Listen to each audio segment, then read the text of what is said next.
Good morning, everyone. This will be your 2-minute warning. If we can start to find our seats, we'll get started in about 2 minutes. Thank you. You're local now?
All right, good morning, everyone. Thank you for coming back. I hope everybody had a good night last night. You find someplace fun to go, I hope. Greg, you want to gavel us back in and let's get started? Sure. Good morning. Sorry. Good morning, everyone. Thank you for joining us again this morning. Thank you for a great afternoon yesterday. I think it was a good, productive meeting. Learned a lot of interesting stuff. Looking forward to more of that today, so I will call us to order. All right. Before we get started, just a couple of quick notes. The guys do a pretty good job of turning down your microphones when you're not speaking, but if you decide to turn it off, you press the button on it, the light will go off, your mic is no longer hot. If you try to speak and that light is not on, no one will hear you, and your voice will go into the void. It will embarrass you a little bit by asking you to turn your mic on. So please make sure that you turn your microphones back on before making anything. I'll also ask you to speak directly into it. Make sure you're facing the microphone. If you turn your head, the microphone will stop working as well, and we will lose the important things that you have to add to the conversation. So make sure you get it nice and close to you. And then the last thing I want to say is yesterday we did pretty good about feeling free to interrupt our presenters a little bit, and I mean that in the good way. When we have important clarifying questions that we needed to get straight so that we could understand the slide better, go ahead and put your card up and we can get those answered right away. Any questions, comments, concerns about our agenda today before we get started? Please identify yourselves, and I'll identify myself. My name is James Tanner. I'm your facilitator for the day. And before you make a comment, please identify yourselves again so that we can have an accurate record for the meeting minutes. Thank you, everyone. Did that do it? We good? We straight? Amy says I'm straight now, so we're good. All right. Up first, we have the Cracker Neck Management Overview. Andy, you ready to get started?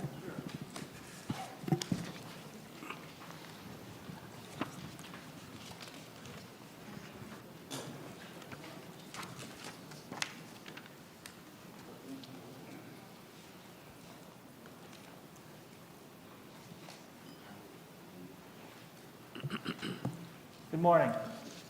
I'm Andy Horker. I'm going to do this Cracker Neck Management Overview. If you look at your seats, you all have a brochure from Cracker Neck so that I can distract you from looking at me. Then there's a map and some of the typical rules they have for interacting out there at Cracker Neck. Cracker Neck is one of the many hidden gems of Savannah River site. It is open to the public. You don't have to go out there with an escort, but I'm going to get into all that stuff. I work for the Assistant Manager for Infrastructure and Environmental Stewardship in the EQMD, Environmental Management and Quality Management Division. Cracker Neck is managed by the South Carolina Department of Natural Resources. It's about 10,600 acres, so that's a good chunk of dirt. On behalf of DOE through a cooperative agreement. In fact, we are signing a new cooperative agreement here very shortly because the fiscal year starts October 1 and the old one ends, so a new one starts. It's predominantly bottomland hardwoods, Carolina bays, upland forests, fields, ponds, and some other things. It's public access, which is controlled to about 70 days a year. On those 70 days, they have to staff an area where the public comes and checks in, says, I'm going in. Then the public comes and checks out, says, I'm out. And that's the hosted check-in, and that's how they address what is typically a remote worker process on site. So everywhere else on site, you report in what square mile you're in on the site. There, there's a little more freedom. So, how did this get started?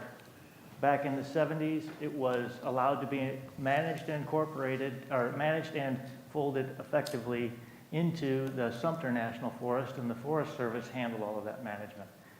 You may be aware that the Forest Service has been out managing land on Savannah River site since the 50s, since the inception.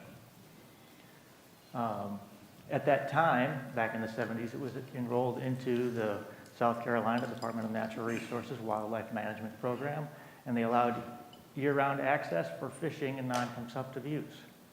Then as we rolled into 84, it was folded back out of an open public access, and it was determined that people generally used it about 22 days a year. So that's how long they kept it open. Since that time, in 87, it was folded back to a wildlife management area, predominantly managed by the Department of Natural Resources again. And that's who continues to serve today.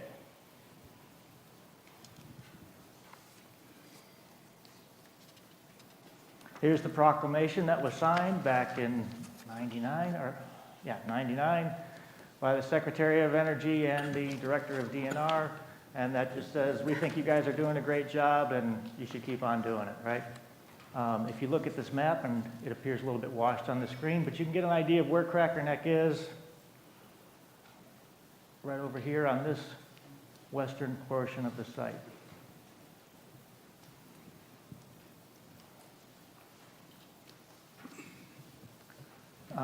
And here's an aerial view of Cracker Neck, just Cracker Neck itself pulled out. You can see the roads, and here's the Savannah River, so this would be your bottomland hardwood areas and upland pines, and et cetera. Right there is that check station I was talking about right outside of Jackson. So today they continue, the Department of Natural Resources continues as the primary manager. They have that new cooperative agreement, and it's a 60-40 split in that cooperative agreement. So DOE's covering 60% of their costs. DNR is covering 40% of their costs. So everybody's got a little bit of skin in the game. Everybody has an interest in this being successful. They're also working with the Forest Service on site because the Forest Service manages those natural resources, and they have certain skill sets that DNR does not necessarily actively employ, especially on site with the specific site ways we do things. So they work together and manage the resources out there. DNR also provides law enforcement. So you remember I said a little earlier about check-in. So they're checking in at that check station in the event that they had to tell everybody, let's crawl on out of here. You know, let's go and end our hunting, hiking, fishing day a little bit early. And this happened not long ago. There was a pretty big storm coming in, and it was pretty seamless. They rolled on, everybody kind of came on out, they rolled through, easy, clear out of the property. And of course, that law enforcement is also game, fish and game, keep everybody in compliance with the state regulations. They're open September through May for approximately 70 days. So again, every time they're open, somebody is full-time sitting at that check station. making sure everybody's out. And those are typically Fridays and Saturdays, as well as Thanksgiving Day. And they commonly see over 3,000 visitors a year.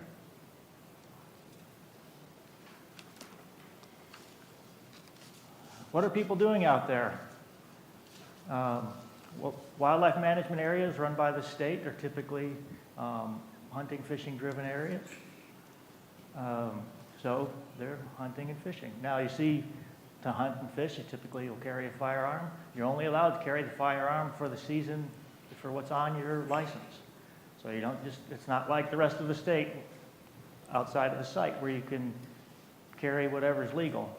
Things that are legal here is what's on your license, hunting license. So you can go bird watching, sightseeing, hiking, deer hunting, looking for small game. You might just be scouting for what you're going to hunt. Turkey, waterfowl, and actually, if I was updating this for this most recent year, about last few weekends, they've seen a big pulse in just recreation. They had about 80 people. We had some really nice weather. No additional advertisement. It's just suddenly been discovered. So 80 people, multiple days, multiple weekends. That's new. So where are folks coming from that are coming out to Cracker Neck? It's typically about 21 South Carolina counties in 4 states. As you'd imagine, some of the closer counties, Aiken, Anderson, Edgefield, Lexington, and Barnwell counties are the typical visitors. Out-of-state visitors also include Georgia, Florida, North Carolina, and Ohio. Typically, as you'd expect, are closer. Not a lot of people from Hawaii or Alaska. Oh, and by the way, this is a Skin Face Pond. That's a popular fishing site. It's easy access. You can roll right up to it. Management partners. So as I'd mentioned earlier, it's a 60-40 split in terms of the funding. It's provided by DOE and SCDNR. And they also work with the U.S. Forest Service out on site, who also assist with management of timber, fire, road maintenance, and habitat restoration. And they also, South Carolina DNR is also partnered with, as you can see on this sign is one of the examples, Forest Service and DOE, as I mentioned, but also the National Wild Turkey Federation and the Longleaf Alliance. These private organizations provide additional emphasis or funding to create new opportunities, and habitat restoration. In this case, arranging special hunts, hunting opportunities, and grants for habitat restoration, as I've mentioned. And these projects expand the access to the public. So you'll see some of these areas here in a minute. The DNR employees themselves are doing these things well and working with the Forest Service. So they're typically establishing food plots, they're maintaining their fire breaks and roads. The roads are also maintained by the Forest Service. Forest Service works with them on thinning, regeneration, and prescribed fire.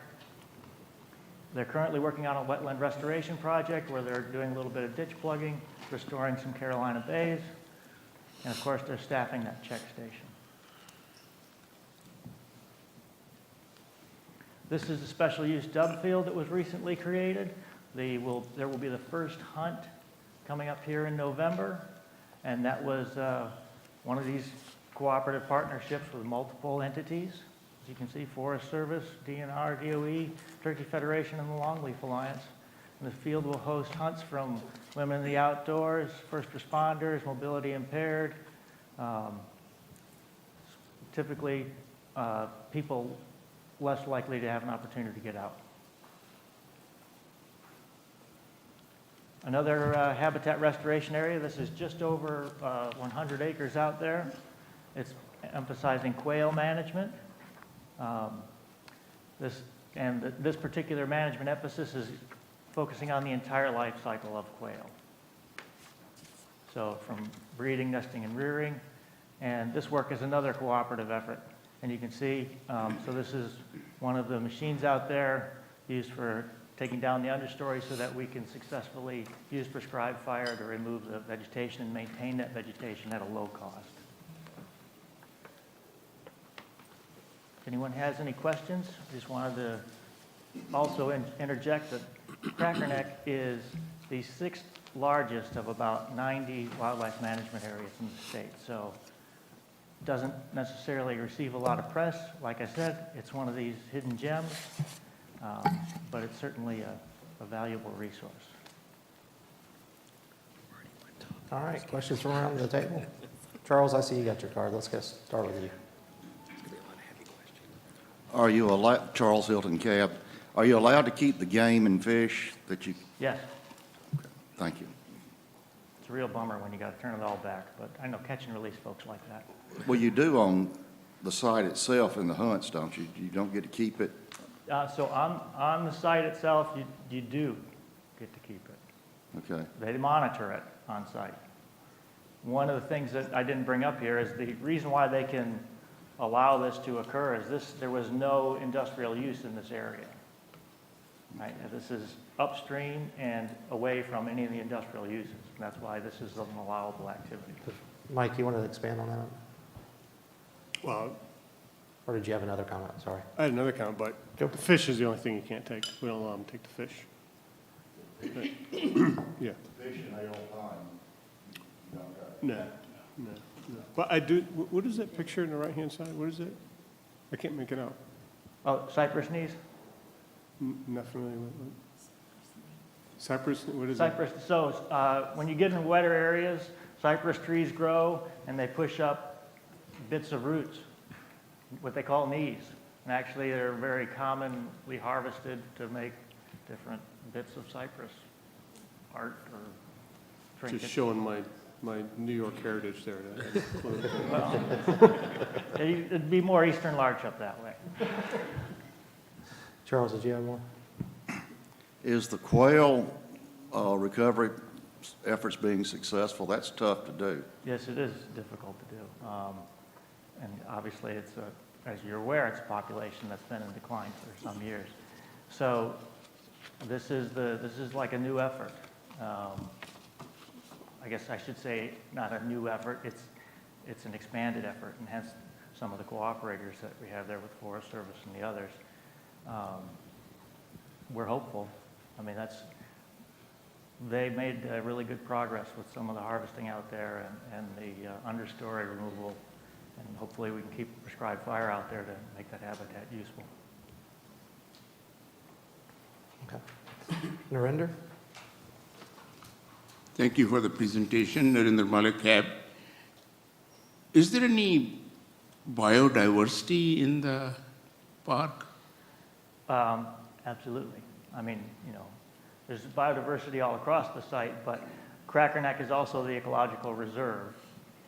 So the diversity in habitats that I had mentioned, bottomland hardwoods, upland pines, and the Carolina bays, those themselves have considerable diversity. There is one of the bays out in the Cracker Neck area that has a gopher frog population in it, if I recall correctly. That's a species potentially being listed. I have a second follow-up question. Have you developed any nature trail so that the school kids or somebody can come and walk around with the pamphlet? In this section 1, it has this kind of vegetation and population of animals or birds of this kind appear in this area, and go around maybe about half a mile long nature trail? So I don't know that that's currently out there, but we can see if there's some interest in doing that. I know up in north of 278, which is in a different section of the site, there's a potential that Savannah River Ecology Lab with the University of Georgia may expand what they're doing up there to make more of those opportunities available. But this is certainly something worth considering, and I'll bring it back up to the DNR. Thank you. Probably we might have a recommendation for that. Thank you. Phyllis? Phyllis Britt, CAB. 2 questions. Is the hunting and fishing ever open to just anybody, or is it always special groups? No. So that one particular dove field, that's the regulated. That's Gotcha. everything else is open. So when there's day for dove hunt, anyone can come. When there's deer season, anyone can come. Anyone can come on any of these days, just that particular area is specific hunt emphasis. And do you have to go through some sort of application process to come? No, No, no. they just show up? Really? Wow, It's open to the public. thank you. Saturdays, pop in on Saturdays. Not, it's not open from June to August for a reason. Any other questions or comments from around the table? Andy, you flew through it. Thank you so much. Thank you. All right, so there's going to be a slight pause while we get one presenter unhooked from a microphone and get the next one put up. But draw your attention to the agenda. The next two items are kind of linked together. So you're going to see that there's a H Canyon presentation and then there's an accelerated basin de-inventory presentation. And these kind of go a little bit hand in hand. You remember they were originally on the schedule for May. We weren't able to do it then. We have the opportunity to do it now, so we'll be doing these today. The H Canyon presentation is essentially how H Canyon operations work today, right? The next presentation will be how H Canyon operations will function under the ABD initiative. So keep these in mind that these are kind of go hand in hand as we move through these next two presentations, okay? Any questions about that before we get started? Thank goodness, because I can't answer any of them anyway. But Matt can. So we're going to let Matt come up and we'll get going with his H Canyon overview.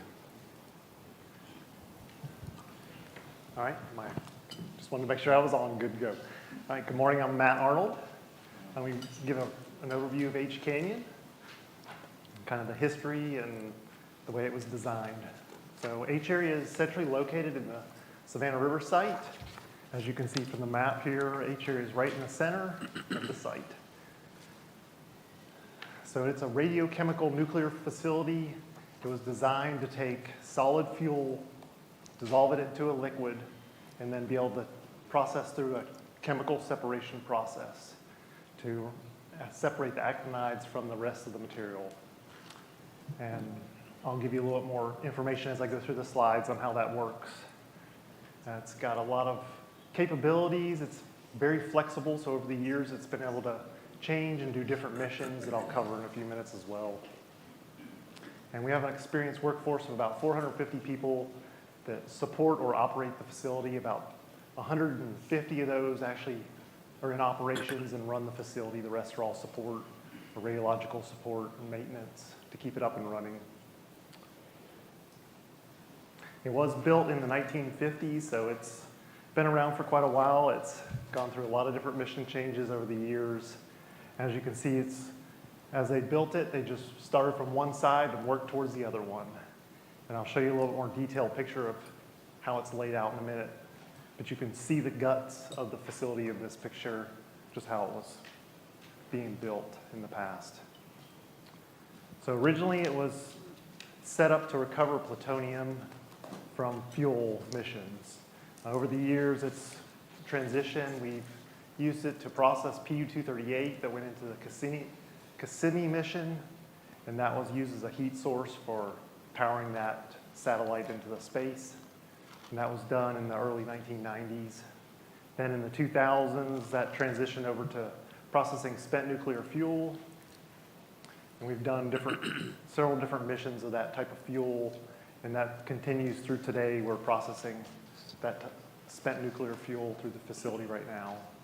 Some other missions that we've done in 2017 to 19, we processed material that came from another country. We recovered it in our facility, and we're able to use that for one of our uranium sources. And then, of course, what you're going to hear today is some more about the ABD mission change that was approved this year and kind of the transition over to that new mission. So the way that the canyon is built and laid out is it repeats 18 different sections, and it's the same repeated from section 5 through 18. So we have the same thing over and over, so we can, if we need to change something up, it's the same process from cell 5 or cell 18. We can make a change to it and and it's very flexible. The facility itself is about 3 football fields long and 4 stories tall. So that just gives you a feel for the size of the facility. It's also separated into 2 canyons, the hot and the warm. That's just because we have steep walls separated by an opening where all of our tanks are contained. So we have 2 canyons, and it's laid out over 4 levels. And in the center here, where all the white areas of the facility is the areas where people can access. So up on 4th level, that's where the control rooms are located, so we can manipulate or move material from one place to another in the facility. The 3rd level just contains our tanks for adding chemicals like acid and caustic. The 2nd level is our piping for steam, water, and instrumentation is where that's laid out.